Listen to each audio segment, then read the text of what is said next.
everyone, welcome to episode 18 of Brawling Pin, where we talk everything about Brawl, a standard legal commander format. I am your host, Johnathan Tang. Joining me on the line is Jacob. Greetings. That's the same thing as last week. It was? Yeah. No, I think I said well met. No, pretty sure you used greetings last week. Oh. You Well just met. switched to well met. Okay. Either way, you're gonna get. So one of them was not used last week. So That is true. That is trivially there we true. go. Yeah. So either way. Oh, all right. So what were we going to talk about today, Jacob? Honestly, I don't have a clue. You usually handle this stuff. I don't hear any of this till like 5 minutes prior. So. So you're saying that this is news to you? I guess you could say that. Well, speaking of news to you, we're going to talk about things that are newsworthy to the MTG Brawl community, or just MTG community in general. So we have actually done something like this before. The last time we did the MTG news was in episode 9. It's quite a few weeks ago. And, maybe we're thinking about doing this on a regular basis. Well, if we're going to be doing this on a regular basis, don't you think we should give it some sort of name or, some way that it gives us and the audience a way of understanding what these episodes are going to be about before they click on them? Sure. So what do you want to name this episode? I don't know. Well, what if we kept it simple? I think you just said this a few minutes ago, but what if we called it MTG News? What do you think about that? MTG News? Yeah. That sounds kind of boring. Yeah, I mean, it's simple, but it is kind of boring. All right. I think I have a good name. It's named after a card. Okay. What would be called? Griselbrand. While that is a very cool name, it doesn't fit. Griselbrand's like this all-powerful, mighty demon in the lore, but, like, I think the point of this whole, like, segment is just kind of, like, talk about recent events. Current recent events. All right, fine. What do you want to call it? I got it. All right. I got it. What if we call it Peel from Reality? Where we can kind of say, like, we're peeling certain sections of recent events from reality and putting them into our little cast. Oh, I like that. I like that. Yeah. And, like your idea, you gave me the idea just now. Peel from Reality is actually a magic card. What does it do? It's actually 1 in a blue, and it's an instant. Okay. And it says, return target creature you control and a creature that you don't control to their owner's hands. It's not that good of a card. That sounds pretty I mostly picked it for the name. That sounds absolutely terrible. Yeah. Really? The last time it saw standard... Well, I don't even want to say standard play, because I didn't really see play in standard. The last time it was legal in standard was M15. Oh, I can see the scenario where you have played either like Exclusion Mage or Man of Wars, and then you cast Peel from Reality, targeting your opponent's things, and your Man of War / Exclusion Mage. Yeah, I mean, I'm not saying this card is absolutely horrible or worthless. It's just typically not good enough to meet your requirement to be part of your final 75 is all. Well, luckily, we're a Brawl podcast, not a standard podcast, so Peel from Reality may be fine. I still won't play in any deck. But yeah, but I think it's a good name for this, though. I think it's a fine name for our little thing. All right. And let's do it. Officially, this is the first installment of Peel from Reality. We are going to... And that's a subtitle. We're still Brawling Pit. We're still Brawling Pit. We're not... Yeah, this isn't like a brand new thing. It's just... So what kind of things do you have to talk about? I think we should start off on the meta. Sure, that sounds like a good idea. So we've actually talked a few times about meta, but we didn't really give like a very good meta breakdown. Like I think we mentioned a couple times how this deck isn't good because of XYZ reason, or actually, you know what? Here, I got it. We said Muldrotha wasn't exactly tier 1 because the meta kind of shuts it down. And by definition, I think, or at least by most definitions, a tier 1 deck should be good mostly regardless of what the meta is. Like, the tier 1 deck should be like the meta shaping decks, Not to say that they're invincible and they can never lose to some, like, offhand builds, but like, generally, these tier 1 decks should be, like, pretty solid, towards most of what the meta has to throw at it, right? Well, then in some sense, actually, Mojortha was a meta shaping deck because everyone's packing Graveyard Hate because of it. Right, but now that everybody's packing Graveyard Hate, just even incidentally, is Muldrotha still that powerhouse that it was? What do you think? Probably not. I Yeah, think it was never a powerhouse because it was feared the day it was released. yeah.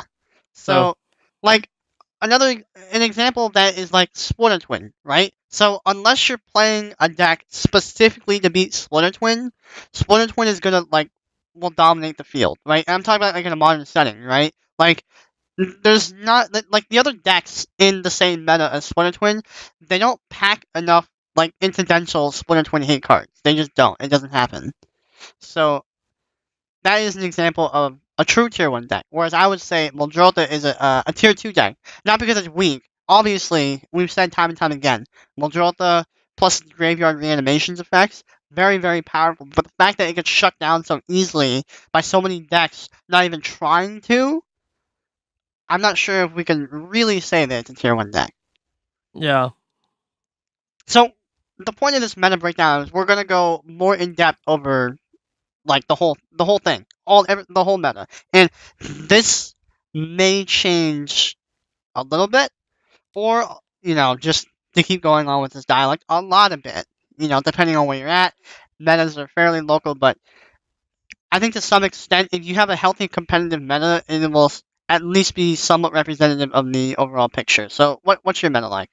So my meta as of last week, I think the strongest deck was the one I brought, which is the Chromium Control. We've I talked think about that's that last respectable week. because we built it. It's only natural that the strongest deck is the one that we built, so In fact, I won the Brawl League with it. Oh It was a man. 5-week league, and I won the whole thing. I was first place. Wait, It was so pretty good. not only have you just won last week's, you've won. I think you've even told some of these stories before. You've won week after week after week after week after with all these I brews that we've come up I with. lost 1 week to a Jorah combo deck. Oh come on, dude. So like we were like trying out some like janky combo, and you I'm guessing what happened is like you almost had the combo or whatever, like your own combo, right, or synergy, and you were almost there, but you got kind of unlucky, and the Jorah deck was like running hot. But like 4 out of 5 weeks, you won. So I mean, I'm just saying.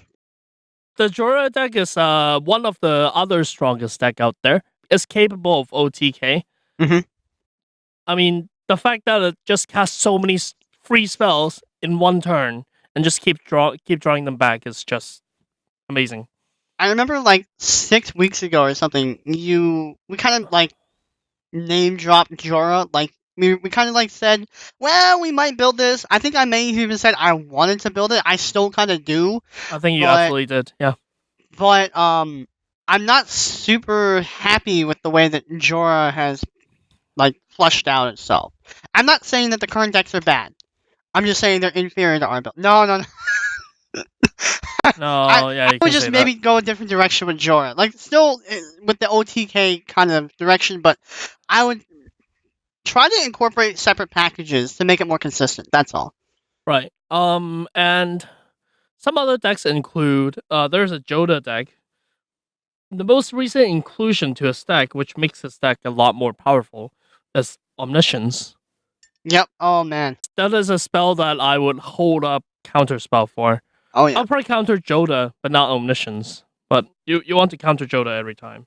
Yeah. Well, I don't know. Maybe not because they can recast Joda, but they can't recast Omniscience. I don't know which one to counter. Well, it's Not also a good difficult because control like player. if you see like a the Thran Temporal Orb, it's like when you have to counter that, Yeah, a lot of things you need to counter from that deck. That deck Yeah. is a powerhouse. Even though they can't actually get Joda off the Thran Temporal Orb, it's still pretty good.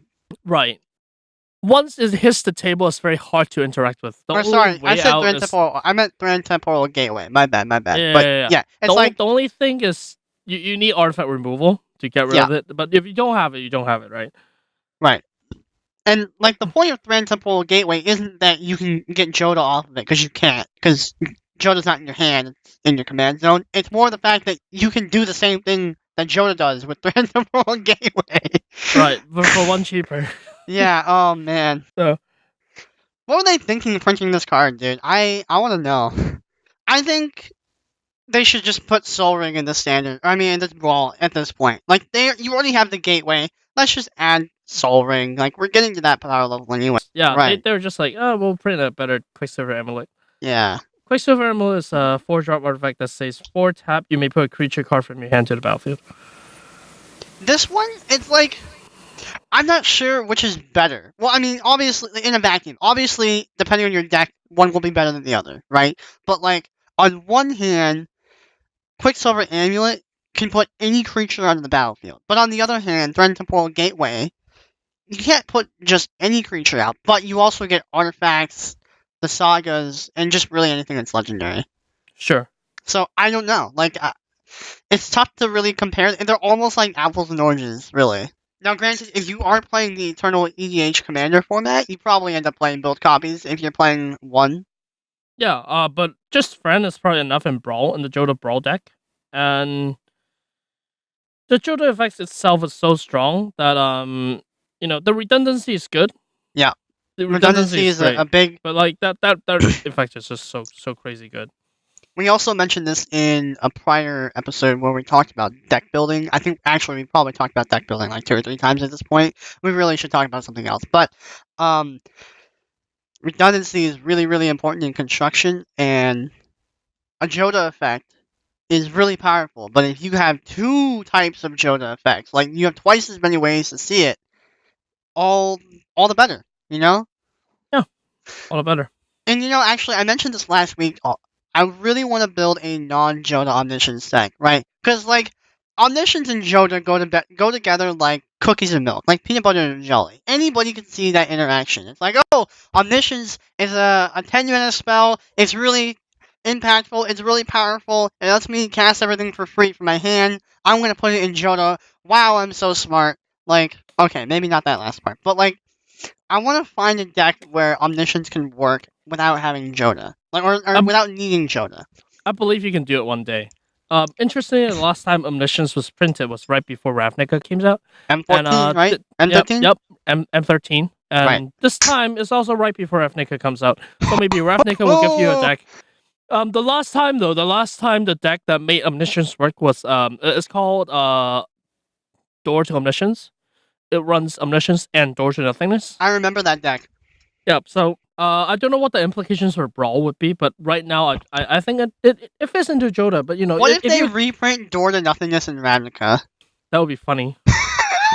On the door's back, baby! I don't think it would be very flavorful, but it would be funny. No, it wouldn't be flavorful, but they've done worse things as far as flavor. Yeah.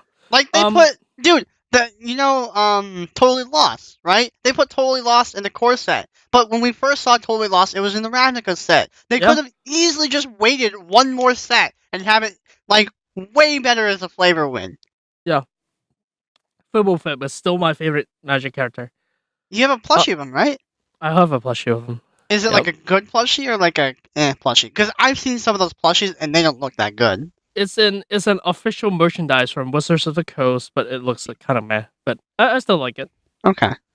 So another deck that's running rampant in my meta, and it actually beat my Chromium deck once. It's actually quite powerful. What a Luxag did. It's Nicobolus.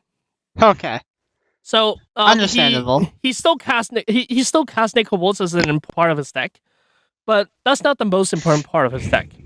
In fact, it's an upgrade old deck. He used to build around Rona, Disciple of Gix. Let's read the whole card, right? We actually talked about Rona like in the Brawling Pit episode. Brawling Pit of Brawling Pit.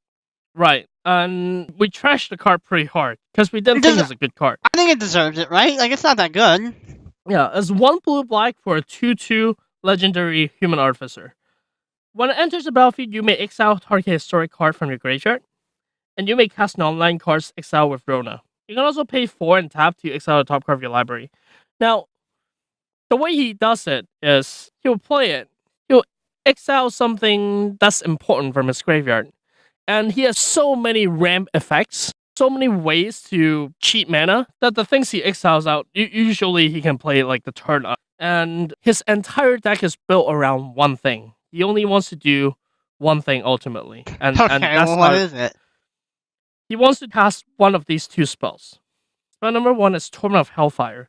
It's X black black for sorcery. Repeat the following process X times. Each opponent loses 3 life unless that player sacrifices a non-land permanent or discard a card.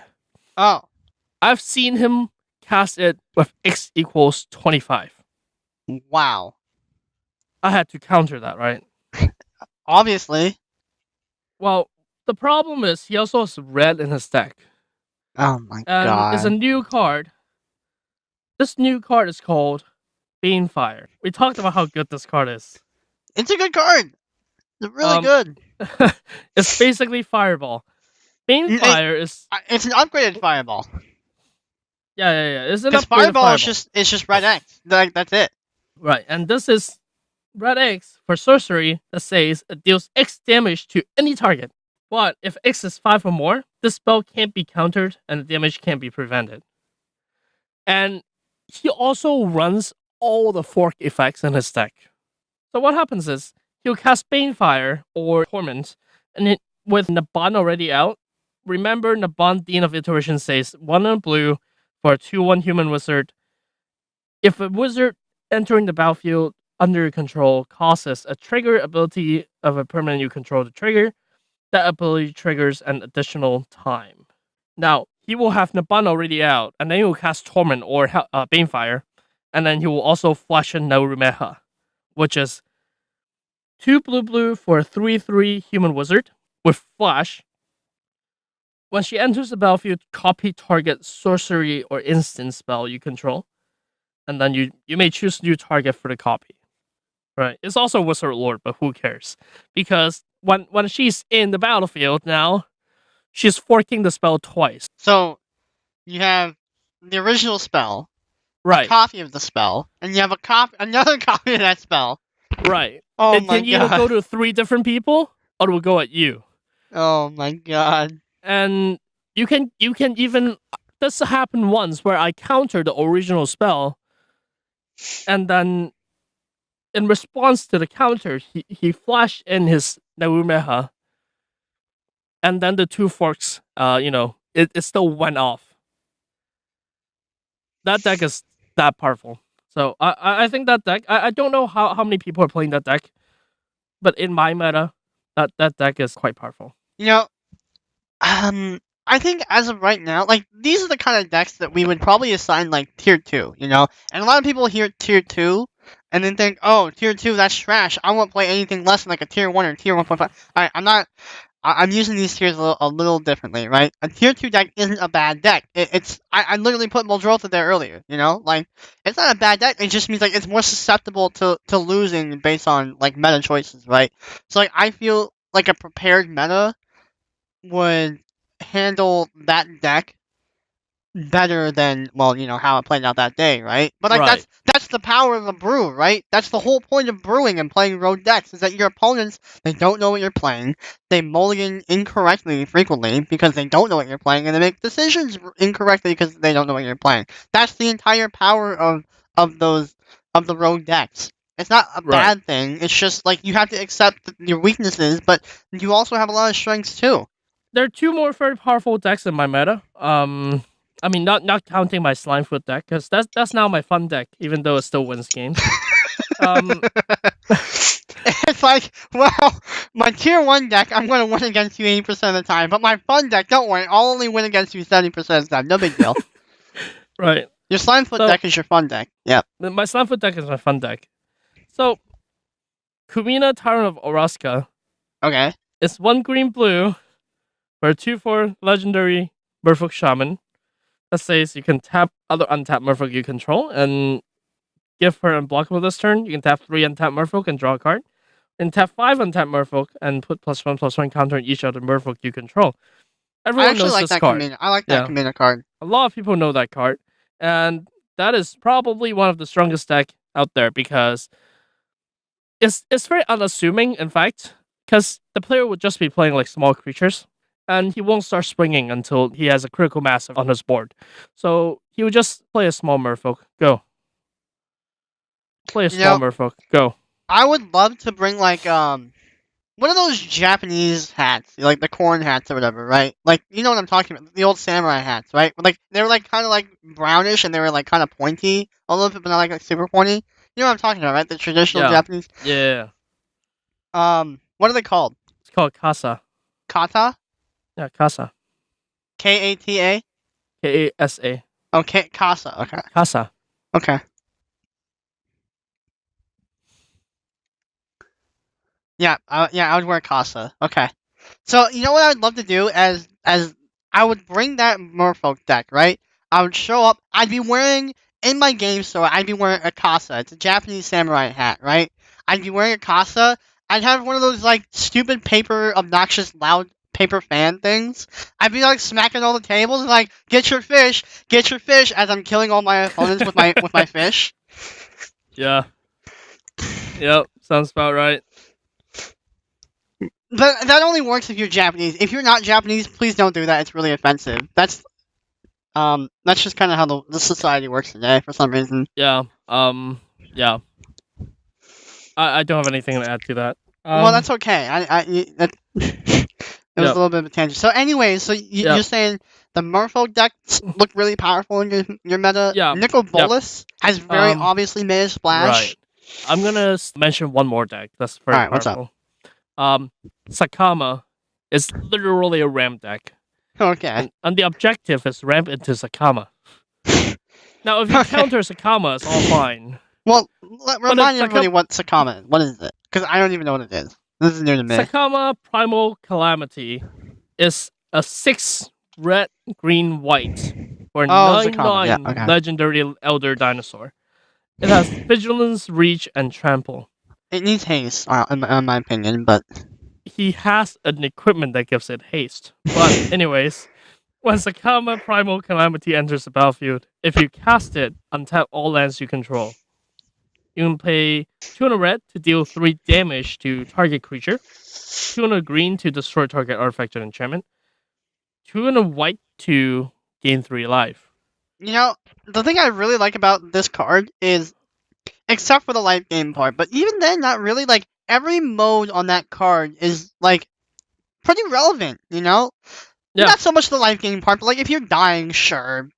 Yeah, they're all important. Yeah, They all do things. Right. So, yeah, 3 mana deal 3 isn't the most impressive thing, but you can stack it up twice in a turn. If you cast Zakama, you probably already have 6 mana, right? Yeah, Or the you first time cheat him out. Yeah, you cheat him even out. if You cheat probably him still out. have 6 mana. Yeah, you Okay. probably have 2 activations already. Yeah, okay, 2 activation. That's still pretty good. Yeah. It kills a big thing, or, kills we 2 know how enchantment. relevant the destroy target artifact or enchantment is. That goes without saying. Yeah, I mean, if I don't counter that card, it will get rid of my Chromium Dex Revels, it will get rid of the mechanized production. Yep. It feels really bad. I like this card. Zakama made an appearance in an earlier deck. It actually made an appearance in the Joda deck, by the way. It wasn't the commander, but it was in Joda. Yeah, because what's better than a 9-drop 9/9 dinosaur that can kill things? Right. And a 5-drop 9/9 dinosaur that can kill things. And with the untap triggers, like I'm gonna cast Zakama, like I'm gonna commit a 9/9 to the board, untap, commit like another expensive spell to the board. Absolutely. Oh man, so glorious. No, but like even if it's like the late game and you're on Joda, right? And you have like a Joda out and you cast this, you float the rest of your land and then you cast Zakama, right? So I don't know. Zakama is a good card. It is a good card. It is very, very weak to counter spells. Yeah. But if no one is playing blue on the table, which does happen, if no one is doing it, then it goes out of control.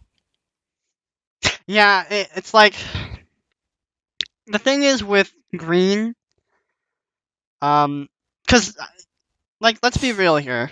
If nobody's playing blue, someone is probably playing green at your table. Like, I would say, we've already said this a million times, but Bug is like the main color trio for a reason, right? Because black has all the best removal spells, right?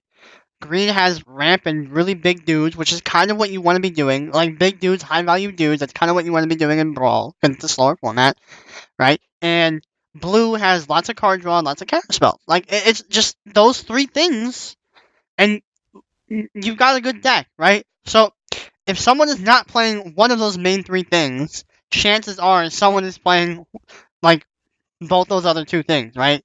You know? Right. So, typically in these tables with non-blue, right, nobody has to play around any counter spells. Like, they might have to play around sweepers still, but no counter spells. So, what ends up happening is the table and the game usually comes down to who can ramp the fast, snowball the lead the quickest, and force other players to play suboptimally in order to keep up, Right. or they just die. Right. It's literally like a case of, well, mine is bigger. Well, no, now mine is bigger. And then, you keep having to, like, stretch it out a little bit more if you get the image that I'm painting. Yeah. I Yeah. get I get the exact image you're painting. Speaking of ramp, you remember, or you mentioned Banefire a bit earlier. That reminds me of a card called Kratos Claw. I think Kratos Claw is a really great card, like from a design perspective. It's a red X fireball, but what happens is if X is or no, if you have a creature power 4 or greater, it has ferocious. It's just it adds 2 damage onto it, right? So if you have like a 4/4 out, you can cast Kratos Claw as a shock. Just red for 2, for 2 Oh. damage. I think, Ah. yeah, Sorcery speed. right, sorcery speed. But I think it's a well designed card. Like, you get the upsides of like a mana sink. It's a fireball, so if you have a ton of mana lying around, you have a fireball. It shines a lot as like a tempo fireball, right? So if you have your 4/4 out, or 5/5, or something bigger or whatever, right? And you need like 5 damage, just like pump 2 or 3 mana, right? Or like a 4 or 5 damage, you just pump 2 or 3 mana into it. Like, it's a great tempo fireball, is I call Sure. it. Too bad it's on Brawl. No. So those were you're saying those were like your top 3 that you had mentioned, right? But like, obviously we already said that Nicol Bolas, Joda's still there, Nicol Bolas, etc. are all there. But is there anything else that you would probably add on to your meta? So I don't need to talk about any more decks. I think that's plenty. But I did find a very interesting combo that was played. Interestingly, they're both in M19 and they're both commons. Wait. So we could play this in limited too. You can play this in limited and you can play this in pauper. Oh my god. It's a very disruptible combo. Okay. But All right. Let's hear it. it plays around 2 cards. Okay. So one card is Salvage of Secrets. 3 blue for a 2/2 Morphic Wizard that says, when it enters the battlefield, return target instant or sorcery card from your graveyard to your hand. So it's an Archaeomancer for 5 mana, right? That's the first card. Sorry, the second card is Abnormal Endurance, which is 1 of black for an instant. Until end of turn, target creature gets +2/+0 and gain. When this creature dies, return it to the battlefield tapped under its owner's control. So, interestingly, if your salvager dies, if your salvager is about to die, you can cast Endurance on him, and Endurance trigger will bring salvager back. But by the time Endurance resolved, it will be in the graveyard, so salvager can bring the Endurance back to your hand, and salvager will be on the battlefield. Conversely, if Endurance has been cast, at some point and is in your graveyard, you can cast Savager and put it in your hand, and you can start this cycle of doom that is only disruptible by counter spells. Or a removal spell. Well, the thing is, if your opponent casts a removal spell, all you need to do is cast Endurance on Savager again, and it doesn't die. Well, no. Like, if so you have Salvager out, and you go for the Abnormal Endurance, right? But that's assuming you misplay and you cast the Endurance before they go for removal. Oh, I see. Yeah. Yeah. So you're saying in response they can destroy Savager, right? And Endurance with Whistle. Like, if you're going for the Endurance, like in the middle of combat or something. Yeah, like I said, it's very. Yeah, I think it's a cool combo though. Yeah, it's a cool combo. That's pauper playable. Yeah, I wasn't bringing that to be And- like, oh, it's bad, it dies of Doomblade, but like, no. And you can play this unlimited, but yeah, I don't know how brawl worthy it is. We'll have to see. I mean, clearly this is a ton of value if you can just keep chaining it on and on and on and on and on and on and on. But maybe I'll give it a go in Scarab God. Yeah, You know, actually, I think this might be playable, like non-meme playable in Scarab God, because if you don't find these two cards together, like Salvager of Secrets by itself is already like okay. It's a little understated, right? But like the effect is okay. You get to cast another instant sorcery again, you know. Yeah. And Abnormal Endurance, like once again, this is under the assumption you don't find these two in conjunction. You could totally put Abnormal Endurance on Scarab God himself, and if they kill Scarab God in response, that's okay. You get it back to your hand anyways. Like it would just be like a tempo play. Like yeah. Saving 3 mana. Yeah. So I think this, like no joke, may have a place in Scarab God somewhere. I don't know if Alright. it's like the most optimal thing to put in, but if you don't want to like pump a ton of money into like a tier 1 Scarab God deck, right? And like this might be something to consider. Yeah, I'm not gonna try to find out. I'm happy with my Chromium deck for the control option. So, what does your Brawl meta look like? You know, my Brawl meta is interesting. So last week, for some reason, it felt like everybody was on aggro. But I mean, not literally everybody was on aggro, but there was a lot of aggro in the room for like no reason. I don't understand. Like Admiral, the pirate guy. I'm not even gonna try and pronounce his name. Admiral, one of my favorite decks. He's a good deck, but like a lot of people were playing him. There were a couple mono red decks, even after the change. Mono red. Yep, mono red. Who's the commander? I don't Harry remember. Seth? I just saw that they were playing red. That's all. I'm like, oh, you only have mountains now. Okay, mountains and Okay. utility lands. Yeah, I don't remember, but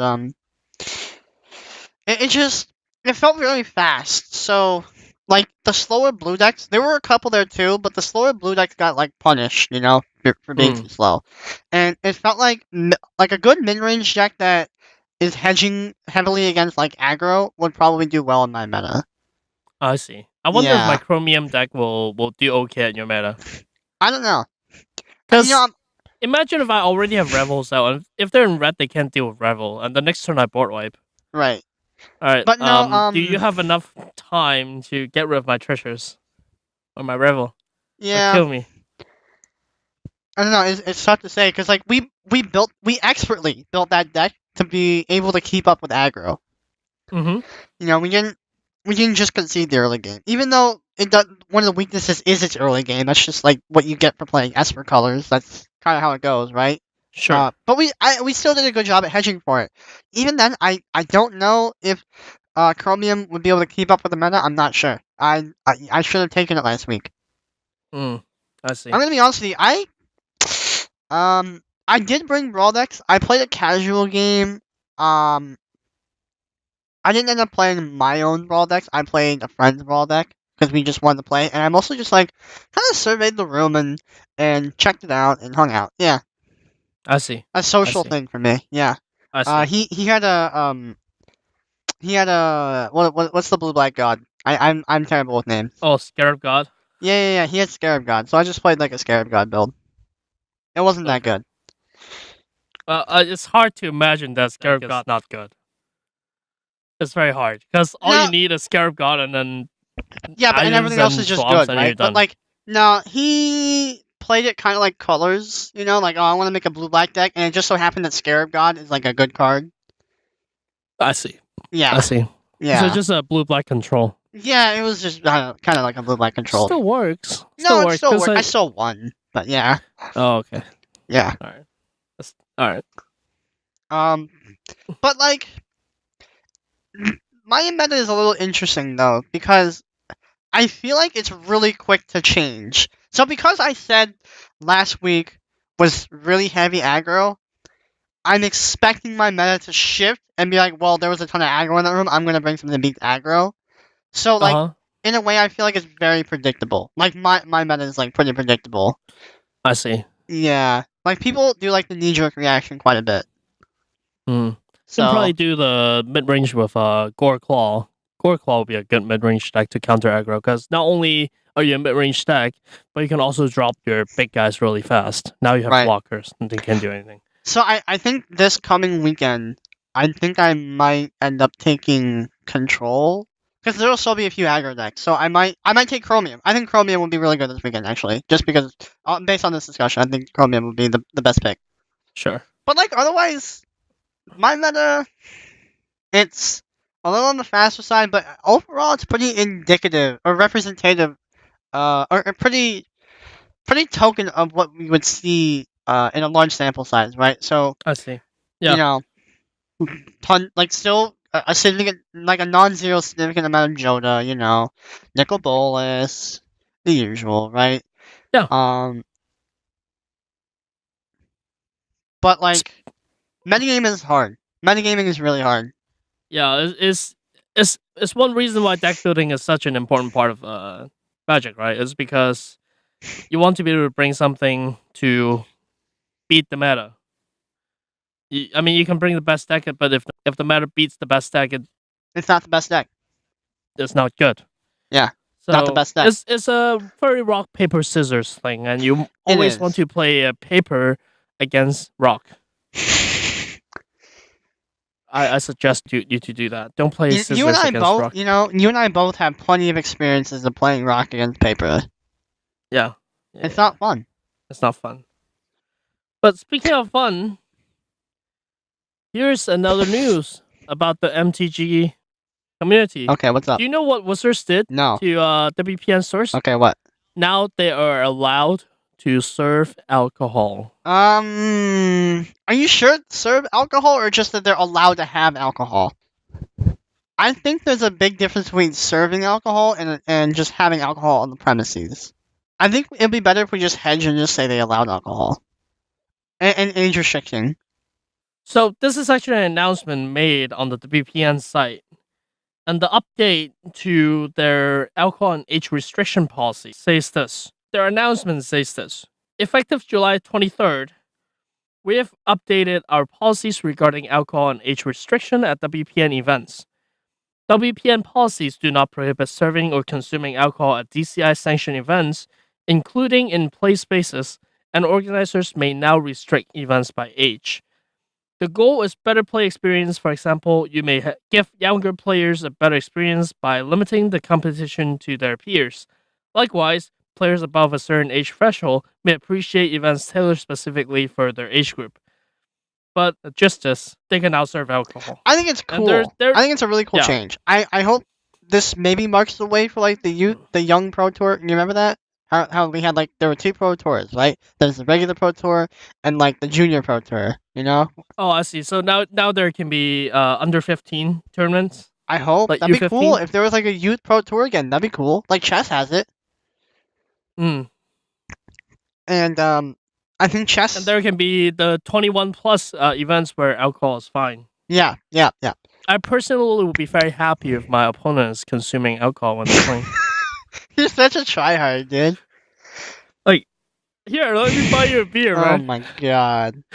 Actually, speaking of alcohol, I remember a few years ago when during an SCG, a Star City Games state tournament, we were in a hotel or something, a really big hotel, and we reserved one of those meeting rooms, one of those, the big fancy. No, actually, the store reserved 2 big fancy meeting rooms for this tournament, and we ran the tournament out of that. And it's not a thing anymore. It's not a thing? Oh, well, the way I worded it, it's fine. I just said a few years ago. Okay. And naturally, this being a hotel, they have a bar. There's a bar, I don't think there's any hotel in America anymore without a bar. They're a pretty shitty hotel. Oh, sorry. It would be a pretty bad hotel. Yeah. And not like a motel, like a hotel, not just like a motel. So naturally there's a bar. The judge team, especially the head judge, really emphasized do not have alcohol in the play area. Alright. Then there's this one idiot that bought a beer or whatever, and he brought it to the play area. And the judge team, they were pretty nice. And they're like, hey, you can't have alcohol here. Alright? But the guy kept coming back, and they finally, DQ'd the idiot. I'm like, oh my god. He was probably drunk when He- the judges were giving him warnings. He was probably drunk, yes. But I still think that the policy was dumb. I think this should have been there. This alcohol and age restriction policy should have been done a long time ago to begin with. But on the other hand, the other guy, you're an idiot. They asked you nicely the first time, don't do it, and you did it again. So yeah. But hey, now we know that if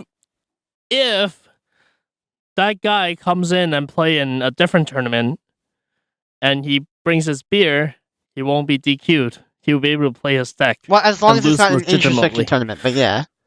Yeah, I think it's a cool change. I love it. I do too. Like I said, I think this should have been done a long time ago. I know somewhere, somehow, someone was like, they shouldn't do this because you shouldn't restrict by age. But I'm like, or you can just not care because most tournament organizers aren't going to do that.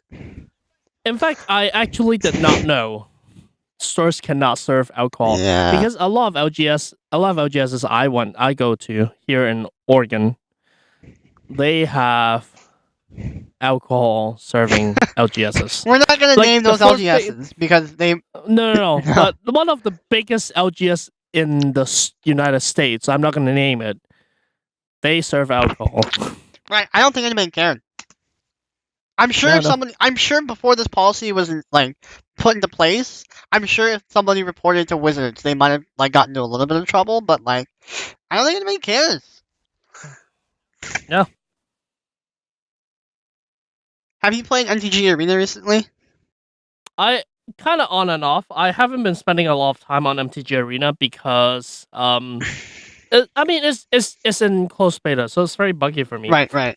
I did get a lot of codes that I have given out to my friends. I have 3 left. So stick around for the sign off. Yeah, stick around for the sign off. No, but the codes will be there. What was really cool is on Friday, on July 20th, there was a stress test, and boy did we break the server. I couldn't log in. That's good. I was trying to help them break their server, but I can't. That's the point. That's why they run the stress test. It was already broken. It was already broken. Yeah, they are actively trying to get their users to break the server. That's right. literally the point. They did. Which they did. That's good. Great job. Great job, guys. I'm glad that they're breaking the server now, as opposed to when it goes a fully launched live. This. Oh yeah. This is the time. Yeah, and it has happened in video game history before. World of Warcraft launch. Oh my gosh. You can't get into the server until day 3. So they're doing a little bit better job than Blizzard. A little bit. Yeah. 10 years ago, 15 years ago. Well, technology has come a little bit, developed a little bit more in the last 15 or so years, right? This is one thing. I don't want to be. I'm just a messenger when I say this, right? Am I even just the messenger? No, I also share this sentiment too. So, it's been my opinion, and I know a lot of other players' opinions too, very franchise players that have tried the arena, or have looked at the arena at least, and seen some gameplay or whatever. On one hand, it's great that we're finally having a way to play this game digitally, Yeah. Now I don't have to go to an LGS. I'm not forced to have players in my local area. I'm not forced to physically go to a tournament, right? That's an upside. Right. But the downside, this is such a big downside, and I honestly don't think Wizards have any way of overcoming this. I think it's just a downside of Magic, right? The downside is that you miss out on the in-person interaction. And when I say the in-person interaction, I'm not talking about you get to be social and talk to other human beings. That's not what I'm talking about. I'm talking about the fact that and this is a part of this problem is already plagued MitGo forever, right? The priority system is awful. It's an awful user experience. And I'm not saying that you can't learn it, because clearly people have learned it and succeed. They do it all the time with MitGo. They hold RPTQs or PPTQs and RPTQs on MitGo. It's people already overcome it, right? But for trying to drag in or pull in new players and attract new new members to Magic, it's an awful experience. Like the priority system, you know. Okay, so I have to absolutely disagree with everything you said because having played MTG Arena and having spent quite a bit of time in it, I think the priority system is actually handled very very well. You think so? It's very streamlined. The game doesn't prompt you to do anything until you have a chance to respond. Okay. So all right. I mean, like everything's very very streamlined. Like you're right. Like that helps it a lot. That's a problem that's been plaguing Myco for a long time now. But that definitely helps quite a bit. But like I still feel like it's not that good of a user experience, right? Because like like you and I are very enfranchised. We're very used to the priority system, but like for it's a step in the right direction to attract like a more casual audience, right? The second thing that really sucks about the digital age, I'm trying not to steal Cox's slogan here, but like this digital era of Magic the Gathering, right? What sucks is like the physical feeling of having cards and flicking them around. For some people, that's like a really huge thing. For me, I like flicking my cards around. It's like I don't know if they should really even do it. I don't think they can do anything about it. But I know that is one of the big downsides. Like Hearthstone doesn't have that problem because it was never physical to begin with.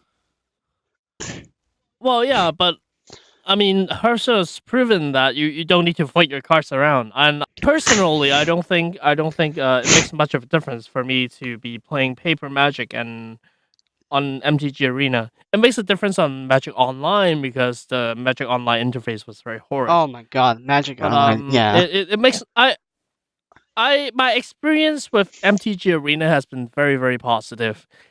In fact, if you find anything that's not positive, contact the support team, and they're actually very helpful. Here's what happened. I can tell you the story that happened. Like week 1 or 2 what of happened? when I got access to MTG Arena. Tell, I tell tried the playing. tell the people right? what happened. Right. The first time I tried playing MTG Arena, fine, I can boot the game, everything was great. And I jump into a queue and I queue me up against someone. Oh, and long behold, I can't see my hand. And the reason why is because I was playing on my editing machine. Well, my editing machine has a ultra wide monitor, 21:9, which cuts off my hand on the bottom. And you couldn't like resize your window everything. or anything. You cannot resize your window. You cannot minimize. Wow. I can see everything but your hand, except my hand. I can see my opponent's hand. You don't need to see your hand. It's whatever. Like it's like the least important thing in a Magic game. Right. So it was literally unplayable for me. And what I did was, okay, I took a screenshot. I sent a message to MTG Arena support as a bug report because it felt like a bug to me. It felt like something that they haven't really taken. They didn't. It wasn't a design choice, right? They didn't think of ultra wide monitor, of course. Right. So literally the next week they sent me an email back and say, "Hey, we have fixed it, and now if you're using ultra wide monitors, you will be forced in window mode." And you will be able to see your hand. Okay. I'm like, great. That's a great solution. Thank you. Now I can play MTG Arena. Cool. So it took you 3 weeks. I just want to tell everyone it works. It took you 3 weeks, but you finally got there. You got there. But that's what the development phase is for. Yeah. It's still in closed beta. If you find anything you don't like about it, you need to tell them now because now's the time. I also heard that so everything on the arena. As of now, because it's in beta, they're gonna do like a full wipe, right? But like if you put money into it though, you'll get like your gems or whatever that you bought back. But like your collection is gonna get wiped out, is basically what I've heard. But that's fine. Like whatever. Yeah, whatever. It's the same thing with Hearthstone. I mean, right. my Hearthstone beta got wiped. Right. Whatever. Mm-hmm. And I still have my golden Macintosh. And my golden elite torn chieftain from the promos. Before we go too far into talking about Hearthstone or whatever, I heard that that there's a certain piece of art. I'm not a huge art collector, but I heard this piece of art is selling for $20,000, and I think that's a lot. $20,000 to me is quite a bit of money. 20K USD, by the way. I'm gonna clarify. Yeah, it was the Therese Nielsen art for the new San Diego Comic-Con 2018 promo for the Liliana art. Where are they selling that? eBay. Oh, it's a bid. I just Yeah. heard, oh, there's an RP selling for 20K. I'm like, I don't know what's going on with that. Okay. Yeah, people But it's were Therese Nielsen. I very. mean, that explains that. Therese is a fantastic artist. Therese is a fantastic artist. I myself own a couple of Therese art in my living room. My favorite one being Descendants Path because it's also one of my favorite cards. I love her lands. Because of the Can I art. just say that? I'm a big fan of her lands. You can say that. You can say whatever you want. Oh, It's a free country. I think Therese Nielsen is a terrible person. Don't say that. You said I didn't say anything. I don't really think that, but I mean, if he just everybody heard, if he did just say that, I could say anything, so I said it, even though I Alright, don't man. necessarily believe that. Alright, cool. Yeah. No, not cool. I love Therese Nielsen. Like, oh, she's such a good artist. I like her No, lands. she's absolutely amazing. I love it. My favorite art was Descendants Path. I also like the Urza Academy Hatmaster. And now I think I'm going to get all 5 of those San Diego Comic Con Dude, print getting Do cut you off. remember a few years ago the Therese Nielsen foil judge lands? No, I did not remember. Oh, dude, they were like before Wizards went like spam happy on like the full art lands back when like Oh yeah, it's full art. yeah That's like a panorama. yeah Yeah. yeah Um.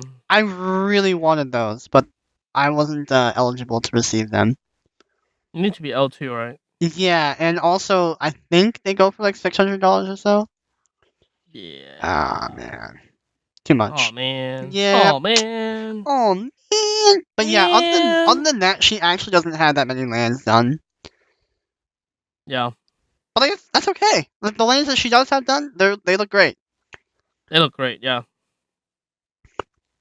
She did the I think my favorite of those, not of the judge lands that we just mentioned, is the unglued forest. She did the unglued forest. I'm not True. sure if I would pay 20K for it, but hey, whatever. You got 20K to bid, and honestly, I don't who's selling it officially, right? So we know Therese Nielsen is the artist, but who's selling it? Therese Nielsen was selling it. Okay, and Wizards are okay with that.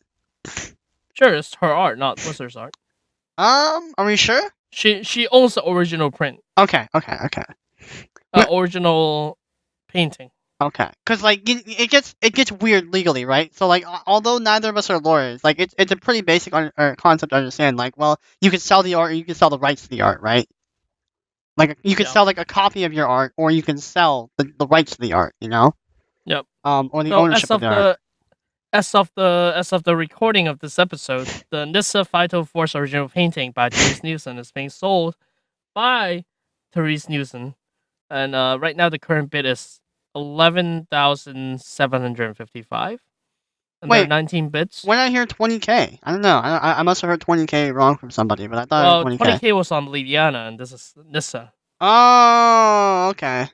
So if you're interested in the Nissa art, and It's- when this episode released, the bid should still be going on. So go ahead and join the bidding war. It's currently and, at a low price of 11K. Get in there.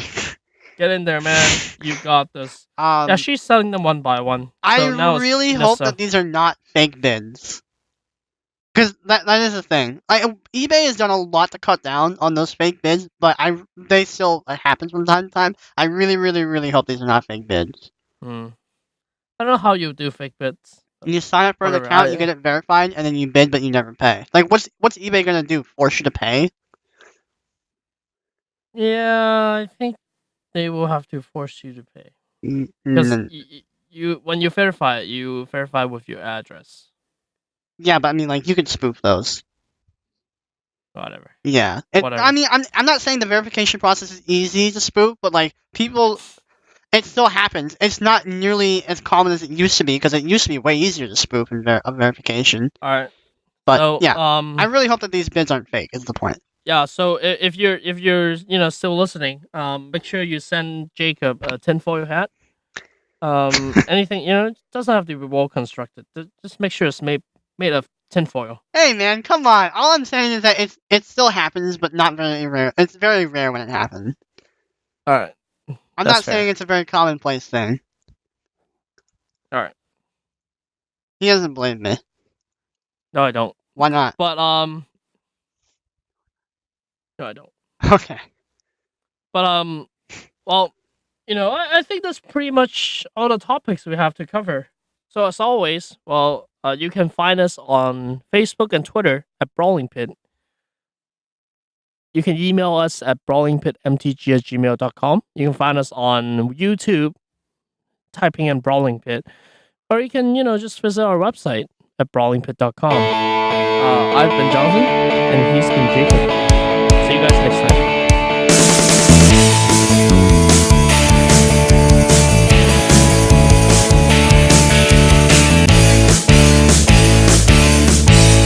So as we mentioned earlier, we do have a couple of MTG Arena codes lying around. Yeah, We have reserved them specifically for this part. absolutely.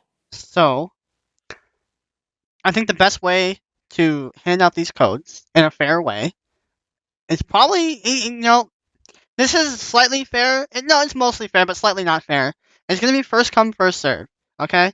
So whenever you hear these are your directions. You need to contact us in any way. And what are those ways again? You can find us on Facebook and Twitter at Brawling Pit. Find us on YouTube at Brawling Pit. Email us at brawlingpitmtg@gmail.com, or you can leave a comment on brawlingpit.com. And first come, first serve. When you message and you say, I want an MTG Arena code or some other thing that lets us know that you are interested in a code, then we give you a code. First come, first serve. So easy, right? Yeah, What's it's the super catch? easy. That's all. No, there's no catch. That's it. There's no catch. That's the thanks for listening. You're not gonna tell them to subscribe to your channel. Alright, it's No, okay. you don't have to. We would like you to, but you don't have to. Really. Yeah, you don't have to. We appreciate Just you just. send. We appreciate us you just the, making hey, it this far. Hey, I want a code, and I'll send it over. All right. So we have 5 codes left as of now, because that's how many we're given. And it's first come, first serve.